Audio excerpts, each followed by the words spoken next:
In this video, I'm gonna teach you how to cheese Brickbattler in Ability Wars. It's a very easy process, so make sure to follow along. In this video, I'm gonna give you easy to follow instructions on what you can do to get the Brickbattler badge in Ability Wars. As you might be aware, for you to get this, first you have to get time, equip the time ability, and while holding pizza, use your Q.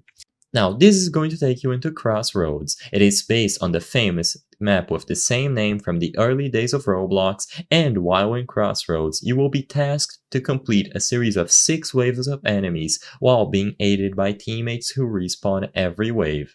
So, as of today, there have been many strategies for you to do this. You can go all around the map and choose a specific spot you can run around, and for the most part, the easier waves like waves 1 towards 3 can be completed by just running around and surviving. You and your teammates should be able to get it done. It is on wave 4, 5, and 6 that things get a little bit more complicated. So, the best strategy, in my opinion, as of today, is to use this little playground here. You can also jump on the trees scattered around the road, but this playground is going to be the best. All that you have to do is stay on top of this playground where you see the blue floor, and by running around after your teammates die, the enemies should get stuck underneath the playground. And afterwards, you can just drop bombs on these enemies that get stuck because of your teammates who died.